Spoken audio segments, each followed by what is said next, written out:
I'm Donna Blanchard, and this is your ThinkTech news for Monday, September 21st, 2015. The nuclear watchdog group, the International Atomic Energy Agency, said at a conference in Vienna today that Iran is complying with the terms of the nuclear agreement thus far.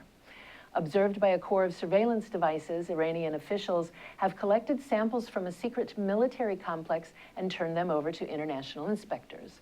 Tero Varojanat, Deputy Director General of the IAEA, said, "We feel fully confident that the process and the end result so far are fully in line with our safeguards practices."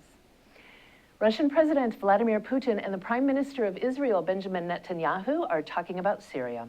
Mr. Netanyahu flew to Moscow seeking assurance that Russia would not target Israeli forces nor supply weaponry to Hezbollah.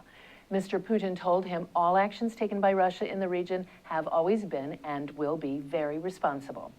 As Russia supplies military support to Syria, President Putin said that the Syrian army is in such a dire situation that it could not possibly take part in a war against Israel, and that increased Russian military support for Syria will also not have a negative impact on Israel.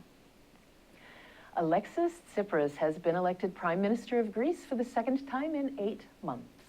His original campaign platform was an end to austerity policies in Greece. That hasn't been successful. He's had to grovel to the EU for 86 billion euros to keep the country running. He gave voters a chance to second-guess their decision to have him in office when he stepped down at the end of August and called for a second election. Yesterday, he was elected Prime Minister once again. A faction of his Syriza party that wants to leave the EU and has refused to support measures Greece's creditors were demanding formed its own party. It drew so few votes, it's unlikely to get into parliament at all. Here on Oahu, small tent and tarp neighborhoods of homeless people in Kaka'ako are being removed. A new sweep begins today. The way in which these sweeps are carried out has been questioned by the law firm Alston Hunt, Floyd & Ing and the ACLU of Hawaii Foundation. They filed a class action lawsuit in federal court alleging that the city violated the United States Constitution when it destroyed personal property belonging to the plaintiffs who have been or are homeless without due process of law. Instead of impounding and storing seized property and giving adequate opportunity to reclaim the items, the property was immediately destroyed. The lawsuit also alleges that no notice, receipt, or information regarding how property might be recovered was given to the plaintiffs.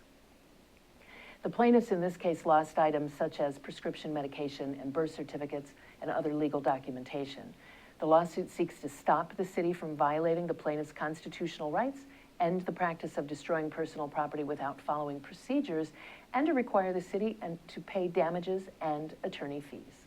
That sounds fair to me. Donna Blanchard, ThinkTech News.